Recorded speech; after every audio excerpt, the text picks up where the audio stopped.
예.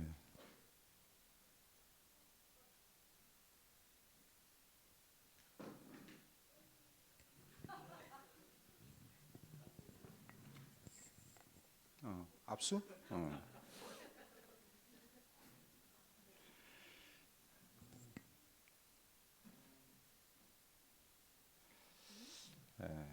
우리 D6로 양육되어지는 우리 자녀들은 세상에서 뒤따라가는 자가 아니라 리더가 되어지는 교육이고 또 그렇게 리더가 되어지기를 원합니다. 그래서 오늘 저는 다윗에 대한 이야기를 하면서 우리 모든 주일학교 중고등부 청년들 우리 자녀들이 다윗과 같은 그런 아름다운 믿음의 모습을 좀 가졌으면 좋겠다라고 생각하면서 다윗의 리더십에 대한 네 가지를 소개하려고 합니다. 제목을 왕관을 쓴 목동.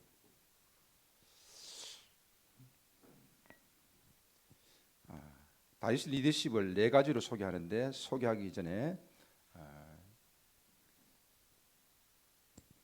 모비보셋에 대한 이야기를 좀 하려고 합니다.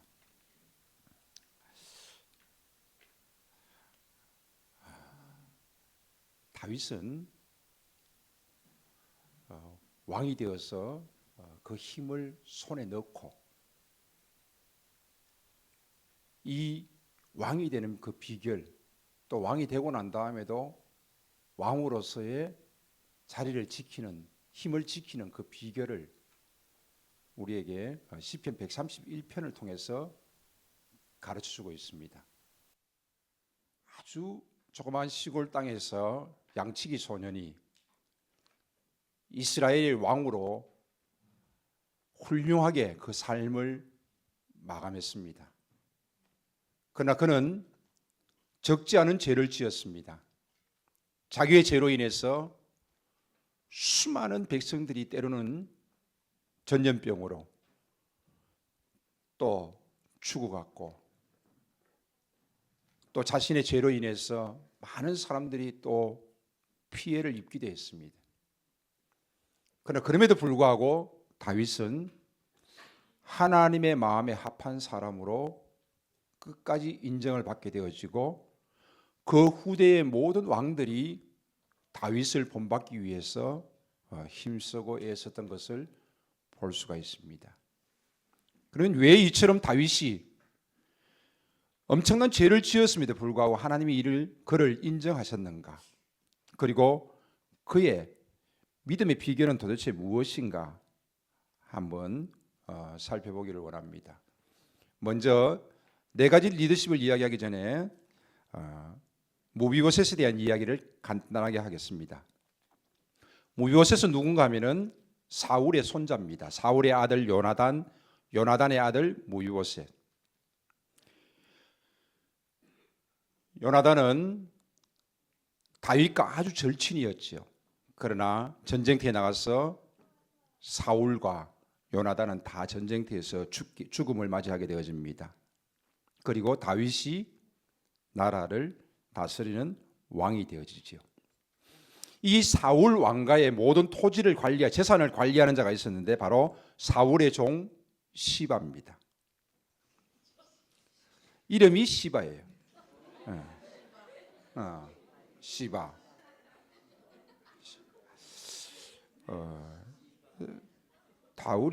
다윗이 왕이 되고 난 다음에 사울의 후손을, 즉 사울의 상속자를 찾게 되어집니다. 이때 이 시바가 누구를 찾아오지요? 모비보셋을 찾아옵니다. 모비보셋은 사실 다윗이 왕이 될 때에 그 집안에서 어린아이를 데리고 도망가다가 두 다리가 쩔뚝발이가 되어집니다. 그리고 숨어서 지냅니다. 그런 숨어서 지내는 모비보셋을 찾아오게 되어집니다. 그리고 다윗은 이 모비보셋과 함께 매일 왕이 함께 먹는 식탁에서 밥을 먹고 그리고 요나단의 재산을 다 그에게 돌려줍니다. 그리고 시바에게 무비보셋을 섬기면서 토지를 관리하게 합니다. 자, 사울의 종 시바는 사울의 토지를 관리하는 자에서 사울의 손자 무비보셋의 토지를 관리하는 자가 되어집니다. 그는 사울 왕가의 몰락에도 불구하고 다윗 왕조가 들어서는 가운데도 살아남은 사람입니다. 17년간 그는 말없이 무비보셋을 섬기면서 기회를 엿봅니다. 다윗의 아들 압살롬이 반역이 일어납니다.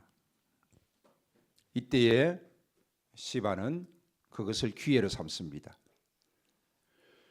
무비보셋이 다윗을 따라가려고 마곡간에 가서 말을 타려고 그러는데 무비보셋에게 이렇게 말합니다. 당신은 절뚝발이니까 몸이 불편하니까 지금 다윗 왕을 따라가면은 다윗 왕에게 도움이 되지 않는다. 도리어 피해가 된다. 그래서 따라가지 마십시오. 이렇게 말합니다. 가만히 생각하니까 그렇지요. 그래서 무비보셋은 다윗을 따라가지 않습니다. 그러나 시바는 다윗이 떠나려고 피신하려고 할 때에 먹을 것과 마실 것을 많이 준비해 가지고 와서 다윗을 배웅합니다. 그러면서 그때 어떻게 이야기하는가 하면은 야, 무비보셋은 어디 있느냐? 그러니까 무비보셋은 압살롬 편이기 때문에 다윗 왕을 따라가지 않습니다. 라고 거짓말을 합니다. 이 말을 들은 다윗은 화가 나서 어떻게 했어요? 시바에게 뭐예요?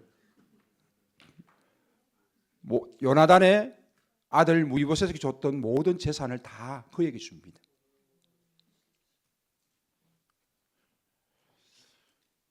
자, 이렇게 모든 재산이 사울 왕가의 모든 재산이 시바에게로 돌아갔습니다. 자, 압살롬의 반란이 진압되고 다윗이 다시 돌아오게 되어집니다. 이때에 제일 먼저 뛰어나와서 반기는 사람이 바로 무비보셋입니다. 보세요. 수염도 깎지 않고 몸도 씻지 않고 옷 또한 빨지 않고 절름거리면서 다윗을 맞이하게 되어집니다. 시바가 마곡간으로 달려와 절름발이는 다윗의 피신의 방해가 될 뿐이므로 함께하지 않는 것이 나을 것이라고 했다면서 따라가지 않았다고 말합니다. 이때서야 비로소 다윗은 거짓을 알게 되어집니다. 시바는 사기꾼이고 모사꾼이고 자신의 이익을 위해서 무엇이든지 하는 간사한 자였습니다. 반면에 돌아온 다윗을 맞이하는 무비보셋의 모습을 보십시오. 다윗의 결정에 분노하지도 않았고 자신의 정직함을 해명하려고 나서지도 않았고 평온한 자세로 자신의 진실을 말하고 그 판단을 온전히 다윗에게 맡깁니다. 무비보셋은 불평하지도 않고 다윗에게 땅을 돌려달라고 애걸하지도 않고 자신의 신세로 인해 동정심을 구하지도 않았습니다. 이 두 사람의 모습을 다윗은 보면서 자신이 피신할 때 내렸던 그 결정이 잘못된 것임을 알았습니다. 그러나 다윗은 어떠세요? 그 당시에 시바에게 모든 것을 다 줬잖아요. 그래서 다윗은 다시 그 줬던 땅을 반 나누어서 무비보셋에게 돌려주라고 합니다. 그리고 반은 시바에게 줍니다.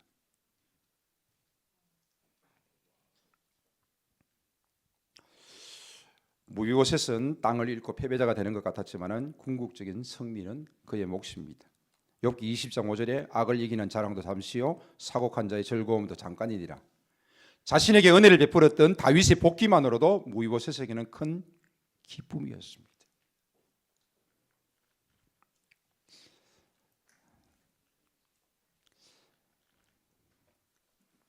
첫 번째 교훈입니다. 성급함을 경계하라. 시간은 당신 편이다. 양들과 뛰놀던 고향의 들판에서 양치는 다윗의 모습을 한번 생각해 보십시오. 골리앗을 무너뜨리고 사울의 사위가 된 후에 도망 다니던 다윗의 모습, 사막에서 숨어 지내던 다윗의 모습을 또한 생각해 보십시오. 그리고 왕궁에 있는 다윗의 모습도 한번 생각해 보십시오. 골리앗의 칼이 골리앗을 지켜주지 못했을 뿐만 아니라 골리앗의 칼을 가지고 다윗은 갔지만은 그 골리앗의 칼이 다윗을 지켜주지도 못했습니다. 도리어 골리앗의 칼을 보관하고 있던 높 제사장의 일가는 85명이나 죽음을 맞이하게 되어집니다. 사울을 피해서 골리앗의 고향으로 들어가서 목숨을 부지하기를 원했지만은 적들에게 다윗임을 발각되어지고 미치광이 행동으로 겨우 목숨을 부지했습니다. 수많은 실패와 실수를 통해서 가진 다윗의 교훈이 있습니다. 오랜 고난을 견디면서 안정되어가고 성숙되어가는 무비보셋의 모습. 그러나 가면 갈수록 더욱 거짓과 간사함으로 나아가는 시바의 오만함. 이 두 사람의 모습을 비교하고 이제 다윗의 모습 네 가지를 간단하게 말씀드립니다. 첫 번째, 다윗의 첫 번째 리더십의 원칙, 교만하지 말자. 1절에 보니까 여호와여 내 마음이 교만하지 아니하고 내 눈이 오만하지 아니하오며라고 말씀하고 있습니다. 이것이 바로 여전히 하나님의 마음에 드는 다윗의 모습을 발견할 수 있습니다. 다윗은 늘 잘못이 있을 때마다 하나님 앞에 회개하고 하나님을 찾고 하나님 앞에 겸손히 서는 자였습니다. 이것이 다윗이 하나님 앞에 인정받을 수 있는 첫 번째 원칙입니다. 교만이란 무엇입니까? 지나친 자만입니다. 지나친 경쟁을 가지기도 하고 남을 나보다 낫게 여기지 못합니다. 교만이란 남의 것을 빼앗는 시바의 모습과 같습니다. 자신이 똑똑하다고 생각하며 하나님을 상대로 싸우는 자와 같습니다. 오만한 사람은 교만을 자신감이라고 생각합니다. 그러나 겸손한 사람은 자신감조차도 교만이라고 생각하면서 조심합니다. 교만하지 말아야 합니다. 여러분이 무엇을 잘하든지 공부를 잘하든지 재능이 있든지 간에 겸손해야 한다는 것입니다. 두 번째 다윗의 모습은 주위 사람을 믿고 맡기는 것입니다. 즉 주변 사람과 함께 잘 지내는 것입니다. 1절에 보니까 내가 큰 일과 감당하지 못할 놀라운 일을 하려고 힘쓰지 아니하였나이다. 다윗은 자기가 다 한 것이 아닙니다. 주변의 사람들이 30명의 장군들이 있었고 용사들이 있었고 자기를 돕는 이들이 많이 있었습니다. 그래서 그들이 있었기 때문에 다윗이 있을 수 있었던 것입니다.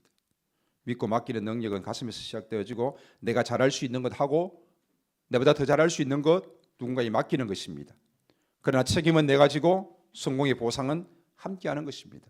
다윗이 어느 날 사울을 피해서 숨어 다닐 때에 베들레헴의 우물 물을 먹고 싶다고 했습니다. 지나가는 말로 했습니다. 그러나 다윗의 용사 세 사람이 적진 깊숙이 들어가서 그 베들레헴 우물의 물을 길어서 다윗에게 가져옵니다. 이것이 무엇이냐?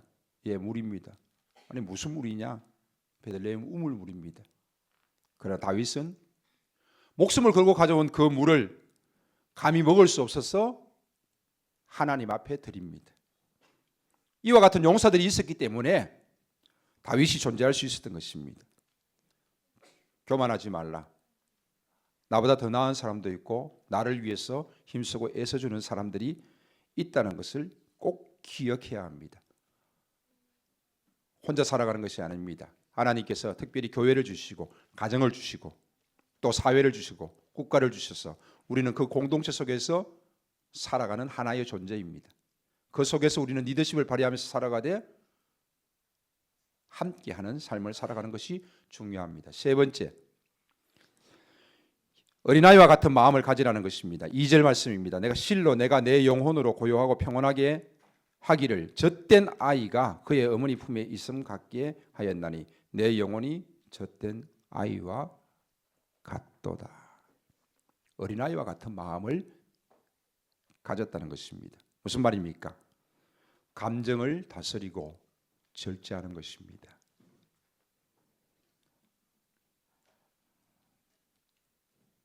이스라엘 속담에 이런 말이 있습니다. 붉은 머리카락을 가진 사람은 성질이 고약하다라고 말합니다. 아마 다윗이 붉은 머리카락을 가진 것 같아요. 그러나 성질이 고약하든 내가 성품이 어떻든 간에 내가 나를 다스리는 것입니다. 감정을 다스리는 것입니다. 나단 선지자의 이야기를 듣고 다윗은 불같이 화를 내었습니다. 어떻게 그 부자가 남의 집에 있는 한 마리 양 새끼를 빼앗을 수 있느냐? 화를 냈습니다. 그러나 그것이 자신의 모습인 줄 알고 그는 지체없이 회개하는 모습을 보였던 것을 볼 수 있습니다. 감정도 하나님께서 우리에게 주신 선물이고 감정이 나를 지배한다라면 우리는 저주 가운데 있게 될 것입니다. 감정은 우리의 삶을 만나게 해주는 양념과도 같습니다. 에베소서 4장 31절에 너희 모든 악독과 노함과 분냄과 떠드는 것과 해방하는 것을 모든 악의와 함께 버리라라고 말씀하고 있습니다. 시편 131편 2절에 어린아이와 같다라는 것은 분을 참으라는 것입니다. 악에는 아이처럼 지혜에는 어른처럼. 그래서 다윗 세 번째 원칙은 어린아이와 같은 순수한 마음을 가지고 하나님 앞에 서는 것입니다. 마지막 네 번째입니다. 역사에서 배우라, 사람에게서 배우라. 3절 말씀에 이스라엘아 지금부터 영원까지 여호와를 바랄지어다. 다윗을 통하여서 많은 후손들이 다윗에게 배웁니다. 다윗 역시 시바나 또한 무보셋을 통하여서 배웁니다. 자신의 모습을 통하여서 잘못된 모습을 통하여서도 그는 배우게 되어집니다. 우리는 늘 주변 환경을 통해서 역사를 통해서 사람을 통해서 배워나가야 됩니다. 그저 정죄하고 비판하는 것이 아니라 아하 나도 저렇게 하지 말아야지. 나는 저렇게 해야지. 나는 저렇게 믿음으로 살아야지. 나는 저렇게 믿음으로 살지 말아야지. 여호와를 바랄지어다. 자신의 삶을 통해서 하나님을 경험하는 것입니다. 영원까지 후대의 모범이 되는 것입니다. 믿음의 명문 가정이 되어지는 우리 모두가 될 수 있기를 바랍니다. 그러면서 우리의 자녀들이 또 우리의 후손들이 아버지를 말할 수 있고 나를 말할 수 있다면 얼마나 좋겠습니까? 다윗이 얼마나 인정받았느냐. 다윗을 통하여서 그 후대에 메시아가 오시는 것을 보면 하나님께서 그를 얼마나 인정했는가를 볼 수가 있습니다. 자, 네 가지 원칙을 다시 한 번 더 제목만 말씀드리겠습니다. 첫 번째, 교만하지 말라. 두 번째, 주위 사람을 믿고 맡겨라. 세 번째, 어린아이와 같은 마음을 가져라. 네 번째, 역사에서 배우라. 마지막 화면입니다. 하나님의 은혜의 뜻을 깨닫는 자가 되어야 합니다. 자신을 대단한 인물이라 생각하지 말고 교만하지 말고 겸손해라. 주변 사람을 인정해라. 하나님과의 교감을 유지해라. 어린아이처럼 순수하게 하나님을 사랑하라. 네 번째, 성공한 사람을 본보기 삼고 역사에서 배우고 주변 사람을 통해서 배워라. 다섯 번째, 실패한 사람을 변명거리로 삼지 말라. 과거의 잘못과 성공에 얽매이지도 말라. 우리 자녀들이 영적으로 뿌리 내리기를 원합니다. 또한 우리 자녀들이 이 다윗과 같은 믿음의 사람들이 되기를 원합니다. 그리고 어느 곳에 가든지 간에 믿음의 사람으로서 또한 리더십을 발휘할 수 있기를 주의 이름으로 축복합니다. 아멘. 기도하겠습니다. 살아계신 하나님 아버지 감사합니다. 풍성한 교회 자라나는 우리의 자녀들이 다윗과 같은 믿음의 사람 되게 하시고 다윗과 같이 뛰어난 하나님 앞에 겸손한 리더십을 가진 자녀들이 될 수 있도록 하나님이여 은혜를 베풀어 주시옵소서. 특별히 영적 뿌리 내리기 선교회를 주께서 기억하시고 영적 뿌리 내리기 선교회를 통하여서 주의 몸된 교회의 자녀들이 영적으로 뿌리 잘 내릴 수 있도록 은혜를 더하여 주시옵소서. 예수님의 이름으로 기도하옵나이다. 아멘.